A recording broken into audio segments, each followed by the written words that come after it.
You haven't. Is this the first time you've copped it? Yeah, that's it's the first time. Do you? Can we say what he said or not? What was said to you? Oh, I don't think it's in the right manner to go into the great detail of what was said, but all I can say, was I was insulted by what he said, and it should not happen. You want to jump the fence and belt him? Now, it's not the greatest idea, but at the time, I was very close to doing that. So. Well, and so is Buddy. He said the same thing, and you've just got to. That's the worst thing you could do to react physically, isn't it? I definitely can't retaliate to violence. Well, particularly to supporters. Well, tell us about your history. How long have you been in this country? I've been here for 8.5 years now. 8.5 years to develop an Aussie accent like that. I don't know where you come from. And where did you come from? I came from Sudan. I came in 2003. What do you remember about Sudan? What do I remember? I remember I was 9, had a big family in Sudan. Don't remember much because I was only little when I left, but I was born there. I've still got uncles and aunts and cousins living in Sudan. But why did your family leave?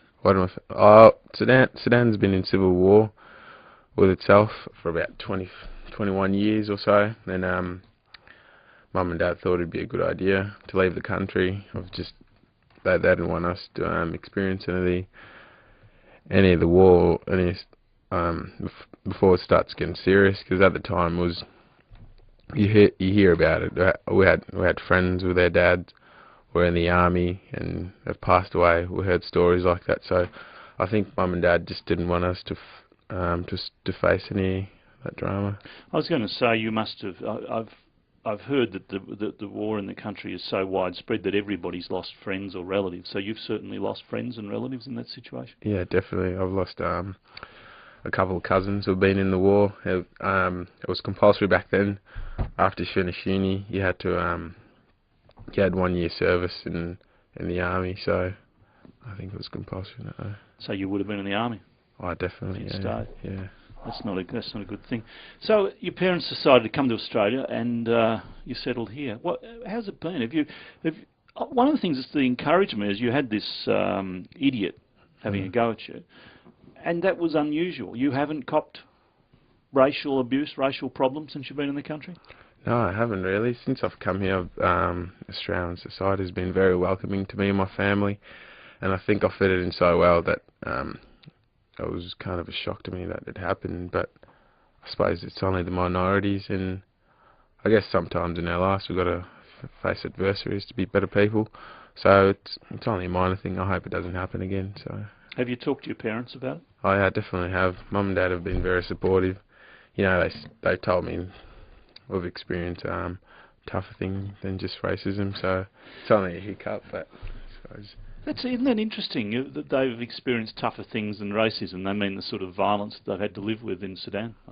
Yeah. I think in their lives they would have seen terrible things that I don't think they've spoken to me about, but I get the sense that they have, and they sort of look at it and they say it's we've only been in this country for 8 years, so so many greater things have happened in that incident. So they get angry about it? I mean, or hurt?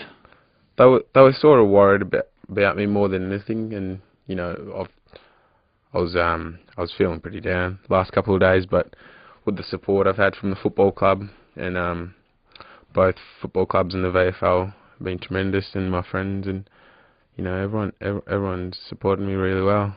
Can you explain this to me? Because I remember talking to Nicky Winmar after this incident, and I've seen a lot of him since, and him explaining why it was so important and so hurtful. But when you say that you felt down for a couple of days over it, that's really important, because most of us, particularly white people, if you get a bit of abuse from somebody, you say, you bloody idiot, and you move on. Now, you've had that abuse. You know that bloke was an idiot, but it still affected you. Can you work out why? It's a hard one, I think it's pretty hard, because, I felt like I felt isolated from everyone else, Sort of, it made me feel really small. I guess I can't dwell on what he said. No.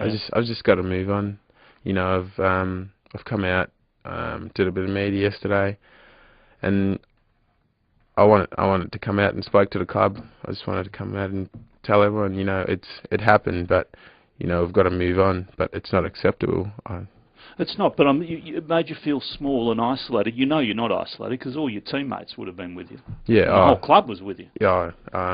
At halftime, everyone came up to me, and said, "We're right, we're behind you, and we're going to give you the support you need." So I think from that sense, it made me feel better. But I guess there's so much they can do. They can't emphasise what I'm feeling in a way.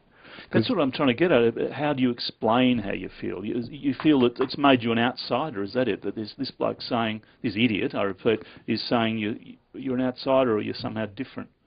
Is that what it is? Yeah, it's for I don't know, for about 20 minutes of the game, I just didn't be out there. Didn't feel you belonged there. No. You do, you know that. Obviously now I do, but at that time I didn't. So, I think, which is really annoying, isn't it? Because that bloke's had the impact that he shouldn't have. I should have not let it get to me. I think we can speak about this all day, but all we've got to do is just move on, pretty much. Yeah. I think you're right. I think move on, but it's also sending a message out to people who might do that. I don't know if you reach them, but sending a message to them that this is more important than just words, isn't it? Yeah. So how did you get into footy? How did I get into footy? Interesting question. And we're off the nasty topic. It's just friends from school when I went just playing at lunchtime and that in the footy oval. They just thought it might be a good idea to invite me down to come to their local footy club. How tall are you? I'm 196. Yeah, that's why they thought it was a good idea. And you can play. What school did you go to? I went to school in East Keilor. Yeah. And what are you doing now? Just full-time footy? Just full-time footy. Doing a bit of work with Heath at the club. Because I want to be a broadcast journalist. Do you really? Once footy finish, yeah. What do you want to do that for? I don't know. You enjoy what you do, right? Yeah, I do. Yeah. I do. It's good fun. It is good fun. What do you want to do? Do you want to work in sport? I want to work in sport, yeah. Calling footy or something. Maybe we can get you a trial. Get you a trial with Brian Taylor and the boys. Are you still studying or not? You've finished studying? I finished year 12 and pretty much got you're too drafted. Smart to call football if you finished year 12.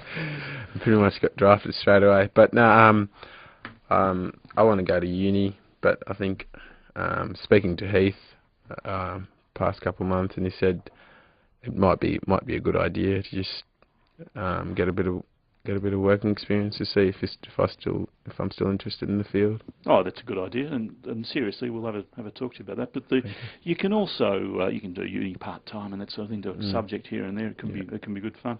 Look, I wish you well with your career. You're still on the rookie list. What do you reckon? Oh, it's last 12 months have been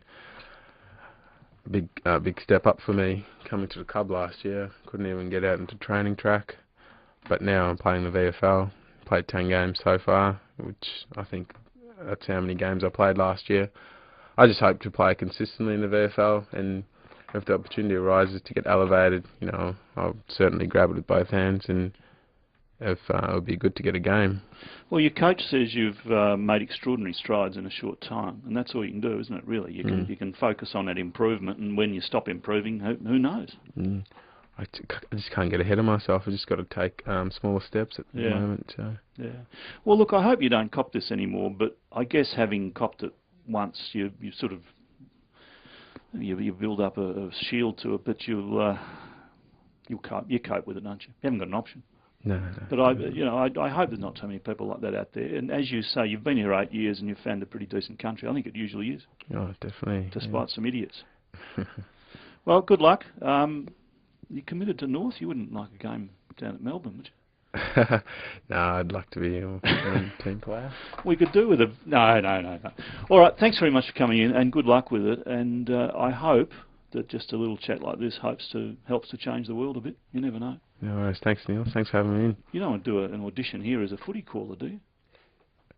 What do you reckon, Heath? What do you reckon, Heath? Yeah, go Yeah, for it. Righto. yeah, Okay. right. You give us a phantom call or something.